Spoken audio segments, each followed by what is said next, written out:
નમસ્કાર. કરજણ અને શિનોર બંને તાલુકાના વરસાદ અફેક્ટેડ ગામો છે. આપણે કરજણના ગાઢર નદીને અસર કરતા ગામો 9 છે, નર્મદા નદી દ્વારા અસર કરતા ગામો 12 છે. તે રીતે ભૂખી કાંસના અસર કરતા ગામો 5 છે અને શિનોરમાં મુખ્યત્વે નર્મદા નદીને અસર કરતા ગામો 11 છે. આ તમામ ગામો છે એમાં આપણે દરેક પંચાયત ઓફિસમાંથી તલાટી અને ગ્રામ સેવક હાજર રહે એવી વ્યવસ્થા કરેલ છે. તેની ઉપરાંત આપણે મામલતદાર કચેરીઓમાંથી નાયબ મામલતદાર અને રેવન્યુ તલાટી દર ગામ દીઠ એકની ફાળવણી કરેલ છે. એટલે કોઈ પણ ગામ પર રેવન્યુ અથવા પંચાયત વિભાગનો એક માણસ 24/7 સ્ટેન્ડ બાય રહેશે. 2025માં આપણે કોઈ સ્થળાંતર કરાવ્યું ના હતું. 2024માં કરજણમાં લગભગ આપણે 2300 લોકોનું સ્થળાંતર કરાવ્યું હતું.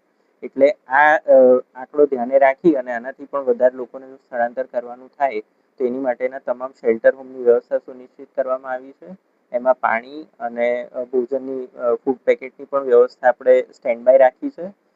દરેક જગ્યાએ આપણે વાવાઝોડું આવી શકે એ ધ્યાને લઈ અને મોટા હોર્ડિંગ્સ ઉતારી લેવામાં આવ્યા છે. અંદાજે 5,000 ફૂડ પેકેટ કરજણમાં અને 2,000 ફૂડ પેકેટ શિનોરમાં લગભગ 3-4 કલાકના સમયગાળામાં થઈ જાય એ પ્રમાણેની વ્યવસ્થા કરી દેવામાં આવી છે.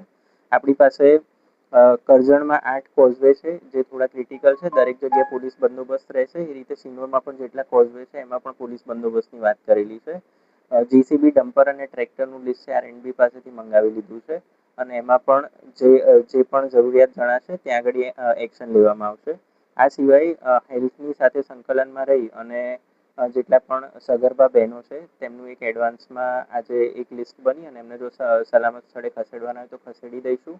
આ સિવાય હેલ્થની દરેક પીએચસી વાઇઝ ટીમોનું લિસ્ટ તૈયાર છે અને હાલમાં કોઈ પણ ચેકિંગ કે એવું કરવાનું હોય તો આજે ખેડા ગામમાં એ પણ ચાલુ છે અને ડિસઇન્ફેક્ટન્ટ ને બધા જંતુનાશક દવાનો છંટકાવ પણ ચાલુ છે. અને આ સિવાય જેવું આપણું આ પૂરના પાણી ઓસરે ત્યાર પછી સફાઈ છે એની માટે પણ આપણે નગરપાલિકા અને આસપાસની કંપનીઓને ગ્રામ પંચાયતના સંકલનમાં રહીને સફાઈ માટે જણાવેલ છે. અને આ સિવાય આરએનબી અને ફોરેસ્ટ સંકલનમાં રહી અને ટ્રી કટિંગ છે અને એવા બધા કામ છે એ કરી અને રસ્તાઓ ખુલ્લા રાખે, એમજીવીસીએલ વીજળી ચાલુ રાખે અને પાણીનો પુરવઠો મળી રહે તે અંગેની સંપૂર્ણ વ્યવસ્થા કરવામાં આવેલ છે. તમામ નાગરિકોને એક નમ્ર વિનંતી છે કે આજે સાંજે લગભગ 5 વાગ્યાથી આવતીકાલે સાંજે 5 વાગ્યા સુધી વરસાદ પણ હશે અને એની સાથે પવનની ઝડપ પણ અંદાજે 50 કિલોમીટર પર અવરની હશે પ્રતિ કલાકની. એટલે મહેરબાની કરીને બહાર નીકળવાનું ટાળજો અને કોઈ પણ પ્રશ્ન હોય તો તાલુકાનું વહીવટી તંત્ર છે એ લોકોની બિલકુલ સાથે છે. અને આપ લોકોના માધ્યમથી અમારો એટલો જ નમ્ર સંદેશ છે કે બને તેટલું આ 48 કલાક દરમિયાન બહારની મુસાફરી ટાળજો અને સલામત સ્થળે રહેજો અને તંત્રની કોઈ પણ જરૂર હોય તો તંત્ર લોકોની સાથે છે.